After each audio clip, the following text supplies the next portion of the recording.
Joseph Chacon, J-O-S-E-P-H, C-H-A-C-O-N. I'm the interim chief of police here in Austin. I'm here to provide a briefing on the incident that we have going right now. I'll just tell you right now that the information is very preliminary. The purpose of this briefing really is from a public safety standpoint. We want to make sure that we are providing the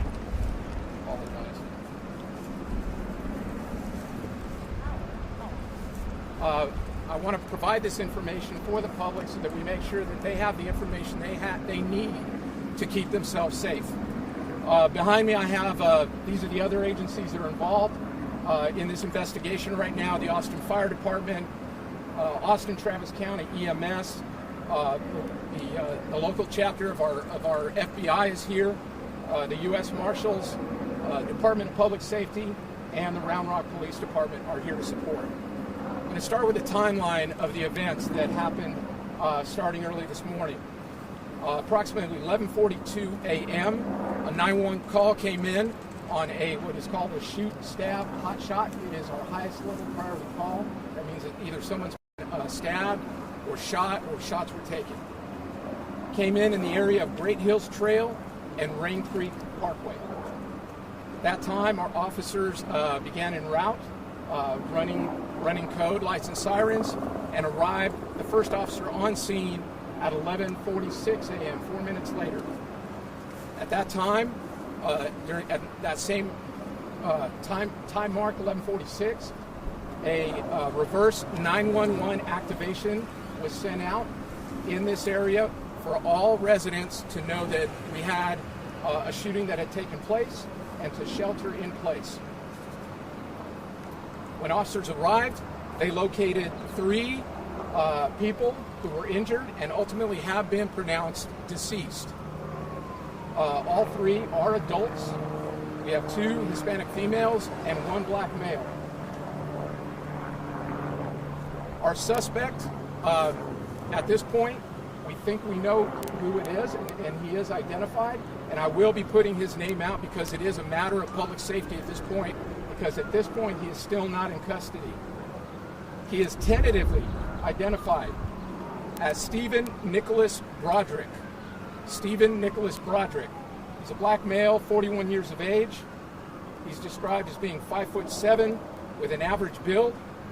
He's wearing a gray hoodie, sunglasses, and a baseball cap. I do not have a last known direction of travel at this point. We don't know if he's in a vehicle or if he's on foot. We still have many people in this area from all the agencies that I talked about that have that continue to look in this area for this individual.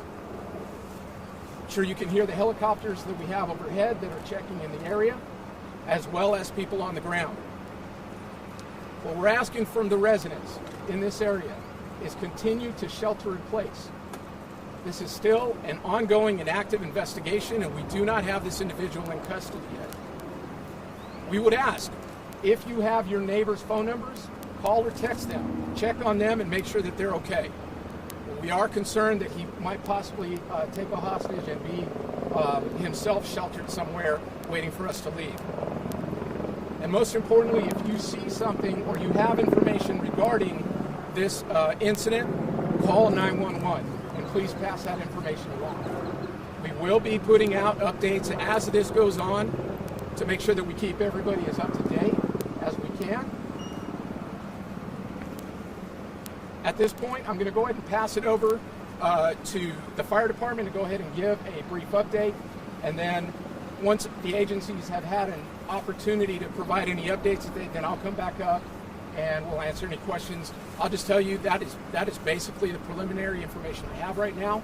I'm not sure I'm going to be able to answer more questions to that, but I will step back up. You got a good spelling on his name and date of birth? So his name is Stephen, S-T-E-P-H-E-N. Middle name is Nicholas. Don't have a good spelling on that one. And then Broderick, B-R-O-D-E-R-I-C-K. He's 41 years of age. I do not have his date of birth at this moment.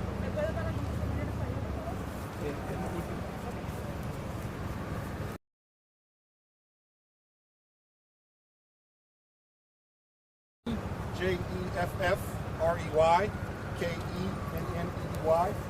I'm the Assistant Chief with the Austin Fire Department. This afternoon, approximately about 11:45, Austin Fire Department units responded to gunshot wounds at this address. Upon arrival and assessing the patients, we upgraded to an active attack along with additional information for what we call our active attack alarm. At this time, we have about 8 units on scene, and our primary goal right now is to assist our law enforcement agencies with unified command and bring the mitigation to this incident. And as Chief Chacon mentioned, we ask that the public remain vigilant and please call 911 for anything that you seem to think as emergent. So again, we're here to provide any kind of support to our law enforcement agencies. That is all that I have for us. Thank you.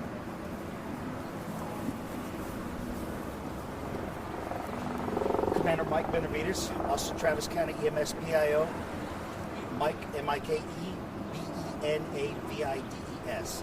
At 11:42 this morning, Austin Travis County EMS received a call for service for a GSW-related incident. We responded with an active attack response element. We currently have about 50 to 20 assets on scene, response assets. On that incident, we pronounced 3 adults deceased on scene. That's all the patient information that we have at this time.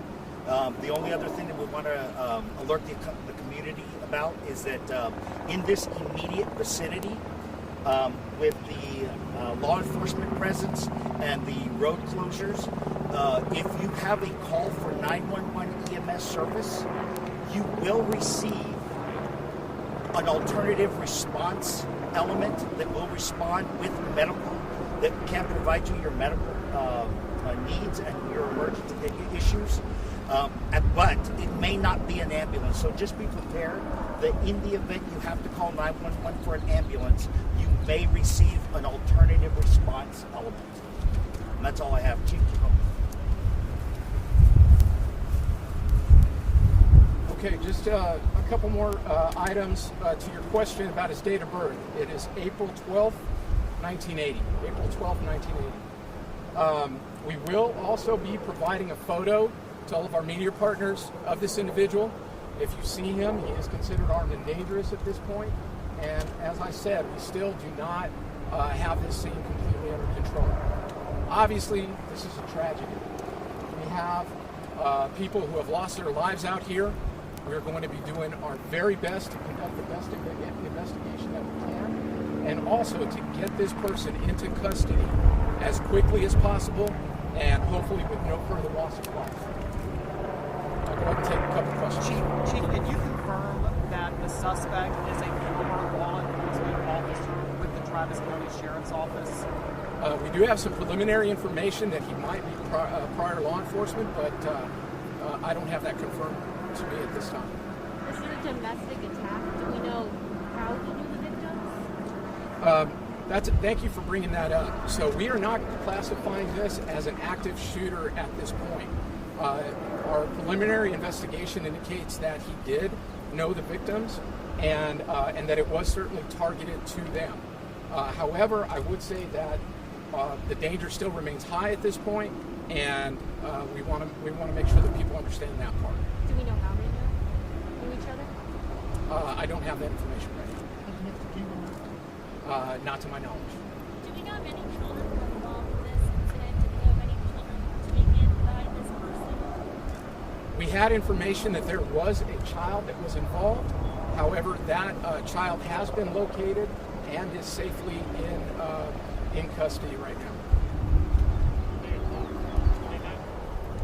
I can't hear you. Say that again. Were they involved in that child? We don't know that yet. You don't know if that's his dad or what is it? Don't know If that we don't yet. know, we're not classifying this as a domestic violence situation. That's still under investigation right now. Can you say that again? The call came in at Great Hills Trail and Rain Creek Parkway in that area. Any ages of the victims? No, sir, not yet. Can you tell us where the victims were found, in residence, on the street, or anything like I don't have that information exactly. I can tell you it's not in a building, and we're still working that crime scene at this point. We have multiple people that are dead right now, and so I'm sure that we'll be working with the appropriate prosecution, and whether that be state or federal, to look into those charges. Do you know anything at all about a weapon? I don't know what kind of weapons are used or what kind of weapons he still has in his possession. I couldn't hear you. Don't have a motive at this point.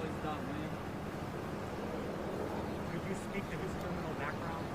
I don't have any information on any kind of background criminal or otherwise. But you mentioned preliminary hearings that he was potentially for law enforcement. Do you know to what extent? I can't confirm that right now. We are working with our agencies to see if we get that identified. So until I have it confirmed, I really don't want to. Two more questions. Say again? Not to my knowledge, not at this point. And it's just a one shooter. This one shooter. This statement is only for civilians. To our knowledge, there is only one shooter right now.